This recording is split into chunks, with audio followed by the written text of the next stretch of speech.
Halo semuanya, kembali dengan saya Atsal.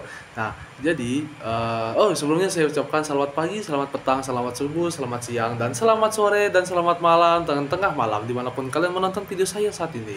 Nah, jadi teman-teman, kita tadi di video-video sebelumnya di serial tentang review buku Geografi dan Ilmu Sejarah, kita sudah mempelajari itu apa saja apa geografi, apa itu ilmu sejarah, keterkaitannya hingga masuk ke teori-teorinya.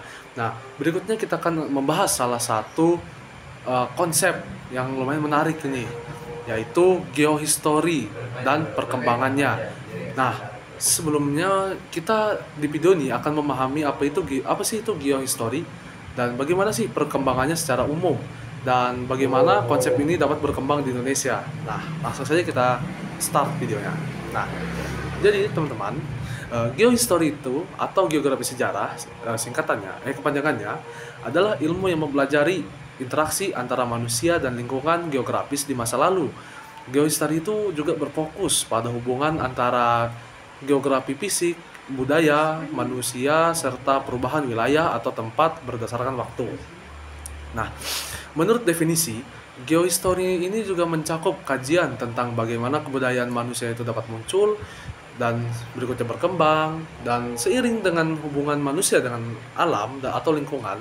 Dengan kata lain, geohistory adalah jembatan antara dua disiplin ilmu, yaitu geografi dan sejarah. Nah, berikutnya bagaimana sih perkembangan umum geohistory ini? Nah, jadi geohistory ini pada awalnya diterapkan sebagai disiplin ilmu atau ilmu disiplin. Ya, sama aja sih. Yang dimana dia ini sudah mulai berkembang pada abad ke-19 dan abad ke-20. Awalnya, geohistory ini digunakan untuk merekonstruksi keadaan geografis di masa lalu. Namun, seiring waktu, konsep ini menjadi lebih luas, mencakup perubahan geografi dan mempengaruhi sejarah juga. Nah, di negara-negara Eropa seperti Prancis, Jerman, geohistory ini dikembangkan melalui penelitian strukturalis. Nah, contohnya itu seperti tokoh Fernand Braudel yang memperkenalkan proses sejarah yang lambat atau disebut biasanya proses struktural, yang dimana juga dipelajari melalui geohistory. Hal ini menekankan pentingnya melihat perubahan geografis dalam sejarah panjang. Nah, terus bagaimana geohistory di negara kita, yaitu negara Indonesia? Nah, di Indonesia sendiri, istilah geohistory itu lebih dikenal sebagai geografi kesejarahan.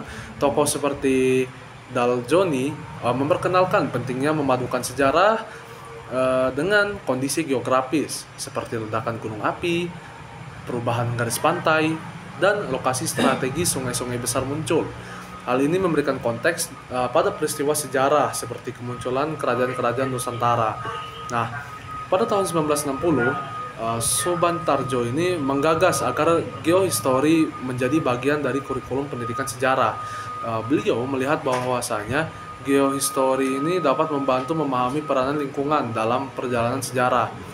Nah, jadi teman-teman, melalui kesimpulannya dari video ini, melalui geohistory kita dapat belajar bahwa sejarah tidak hanya tentang manusia, tetapi juga tentang bagaimana lingkungan itu dapat memainkan peran penting. Dengan memahami geohistory, kita bisa mendapatkan gambaran yang lebih lengkap tentang masa lalu sekaligus mempersiapkan masa depan.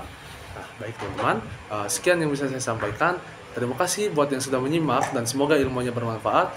Dan sampai jumpa di part berikutnya. Wassalamualaikum warahmatullahi wabarakatuh dan kacau.